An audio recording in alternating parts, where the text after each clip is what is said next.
Assalamualaikum warahmatullahi wabarakatuh. Selamat pagi anak-anakku. Selamat datang di sekolahan tercinta kami, Madrasah Sanawiyah Nurul Islam. Sebelum kita lanjut, jangan lupa tekan subscribe, tekan tombol loncengnya.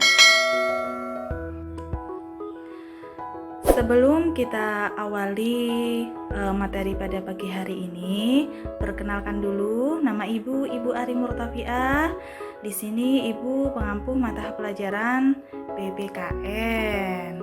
Ya, bagaimana kabar kalian semua yang ada di rumah?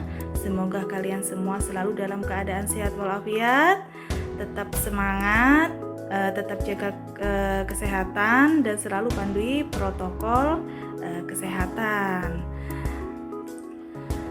Matsama tahun ini beda dengan tahun-tahun yang lalu. Dengan Matsama tahun-tahun yang lalu kita bisa langsung tatap muka. Tapi karena ada pandemi COVID-19, Matsama tahun ini kita adakan secara online. Pada pagi hari ini, materi kali ini kita di sini akan membahas masalah tentang bullying. Mungkin kalian suka dengar kata bullying, bukan? Pasti sering dengar kata bullying ya. Nah, kita belajar sama-sama yuk. Apa itu bullying? Bullying adalah suatu tindakan yang bertujuan untuk menakuti atau menyakiti orang lain. Itu adalah pengertian dari bullying. Ya. Nah, bullying ini biasa dilakukan oleh seseorang atau berkelompok untuk menyakiti atau menindas orang lain. Nah, korban bullying sendiri itu biasa dilakukan pada ada anak yang cenderung memiliki kelemahan, kemudian memiliki perbedaan, atau biasa anak-anak yang suka menyendiri. Ya, itu korban bullying. Korban bullying sendiri biasa dilakukan pada masa-masa sekolah, yaitu pada masa SD atau masa SD sampai SMA. Bullying bisa dilakukan oleh anak laki-laki atau perempuan. Nah, bullying anak laki-laki biasa dilakukan dalam bentuk fisik atau emosional, sedangkan pada perempuan emosional. Ada lagi yaitu cyberbullying. Cyberbullying ini biasa dilakukan oleh anak perempuan dan anak laki-laki dalam bentuk media, melalui media sosial atau medsos. Bentuk-bentuk bullying apa saja sih yang bisa dilakukan anak-anak? Yaitu yang pertama, bullying verbal. Bullying verbal ini yaitu bullying yang biasanya cenderung kepada berkomentar buruk, mencela, membuat kritikan kejam, menggosipkan korban dan lain-lain. Nah, ada juga lagi bullying fisik. Bullying fisik ini biasanya dilakukan dengan cara menendang, memukul, menampar, meludahi, atau merusak barang orang lain dan lain-lain. Ada lagi bullying relasional atau sosial. Nah, bullying relasional atau sosial ini termasuk salah satu bullying yang susah kita untuk mengidentifikasi. Kenapa? Karena bullying relasional atau sosial ini cenderung korbannya itu terhadap pelemahan harga diri korban, pengabaian, pengucilan, dan lain-lain sebagainya. Ada lagi yang keempat yaitu namanya bullying cyber atau cyberbullying. Cyberbullying ini dilakukan biasanya mengirim komentar-komentar negatif melalui media sosial. Bisa mengirimkan email atau menggunakan akun palsu atau menggunakan kata-kata yang tidak benar melalui media sosial. Ini yang dinamakan dengan bullying cyber. Yang mana tadi bullying cyber ini atau cyberbullying ini bisa dilakukan oleh anak perempuan dan anak laki-laki. Nah, ini yang kita bahas tadi yaitu dampak negatif bullying. Apa saja ya dampak negatif dari bullying itu? Yang pertama, ya, anak yang kena bully itu biasanya terganggu fisiknya. Ini dampak negatifnya. Terganggu fisiknya itu bisa apa saja, yaitu bisa cedera, bisa terluka, bisa sakit ya badannya dan lain-lain. lain sebagainya, itu terganggu fisiknya.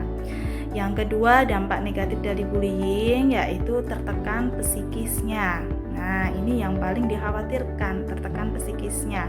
Dia akan merasa takut, dia akan merasa cemas, dia akan merasa resah, kemudian rasa tidak nyaman, sampai-sampai dia malas sekolah, berangkat sekolah pun juga malas, mau ketemu sama teman-teman pun juga takut. Nah, ini jadi dampak negatif bullying. Tuh kan, dari dua saja ini sangat mengkhawatirkan ya, ada dampak perilaku bullying ini. Kemudian dampak yang ketiga yaitu pergaulan sosial terganggu, seperti dia jadi anak yang minder, tidak percaya diri, sukanya menyendiri, mudah grogi, kemudian dia anaknya itu pendiam dan anaknya itu tertutup. Jadi kalau ada apa-apa dia tidak mau cerita sama teman, sama orang tua, atau bahkan sama guru. Nah, ini akibatnya akan fatal nantinya. Kemudian ada lagi yaitu terganggu prestasi belajarnya. Nah, terganggu prestasi belajarnya yang mana tadi nilainya menjadi jelek, ya prestasinya turun, rankingnya jadi turun, tidak konsentrasi, lupa akan tugas-tugasnya. Nah, ini adalah dampak negatif dari bullying. Dampak negatif bullying selanjutnya yaitu penggunaan alkohol dan obat-obatan terlarang. Nah, ini juga sangat bahaya, yang mana nantinya itu karena dia tadi takut bercerita, jadi anak yang pendiam, jadi anak yang tertutup, akhirnya dia mengalihkan permasalahannya itu kepada jalan yang salah, yaitu salah satunya yaitu dia diajak oleh temannya minum minuman keras, ya pakai obat-obatan terlarang. Nah, itu jangan sampai ya anak-anak ya. Nah, itu akan sangat berpengaruh terhadap kesehatan kamu juga, dan juga berpengaruh terhadap akademik kalian juga, sekolah kalian. Dampak negatif berikutnya yaitu bisa mengalami kematian atau bahkan bunuh diri. Ya karena apa? Karena dia merasa sendiri, dia tidak punya teman, tidak ada tempat curhat. Akhirnya apa? Akhirnya dia memutuskan untuk bunuh diri. Nauzubillah min dzalik. Jangan sampai ya teman-teman ya. Jangan sampai kalian melakukan hal ini ya. Maka kita harus apa? Kita harus stop bullying. Bagaimana anak-anak caranya kita bisa stop bullying? Nah, ini ada beberapa tips yang bisa Ibu kasih buat kalian ya. Tips cara mencegah dan melawan bullying yaitu yang pertama itu kalian harus menghindari membawa atau memakai barang-barang mahal ataupun juga membawa uang berlebihan ketika kalian bepergian atau ketika kalian ke sekolah. Kalian jangan memakai barang-barang yang mahal atau yang bisa menimbulkan sindiran, menyinyiran dari teman-teman kalian ya. Kemudian yang kedua yaitu kalian jangan sendirian, terutama di tempat sepi. Kalian harus perluas pergaulan dan berkumpul dengan teman-teman. Nah, ini kalian harus bisa bersikap baik sama semua orang ya, sama teman, sama orang tua, terutama sama guru yang ada di sekolah, harus bersikap baik ya. Kemudian tips yang ketiga yaitu kalian harus hindari cari gara-gara dengan pelaku bullying. Tentunya kalian ketika datang ke sekolah ya, kalian sering ketemu sama teman, jadi kalian tahu teman mana sih yang suka membuli kita, teman mana sih yang suka mengajak kita ke arah yang baik, teman mana sih yang suka mengajak kita ke arah yang jelek. Itu kalian pasti bisa memilih dan bisa menilai teman kalian. Makanya kalau kalian tahu teman ini biasanya suka membuli, jadi kalian jangan coba-coba untuk mendekati dia atau meniru tingkah lakunya ya. Kemudian tips yang selanjutnya yaitu bersikap tegas. Nah, kita harus tegas, jangan mau jadi seseorang yang mudah diajak ke sana, ayo ke sini, ayo. Jadi kita harus bersikap tegas dengan tanda kutip ya, tegas dan tanda kutip, menjadi yang baik, pribadi yang baik. Nah, Kemudian yang selanjutnya yaitu kalian jangan ikut-ikutan membuli ya. Kalian jangan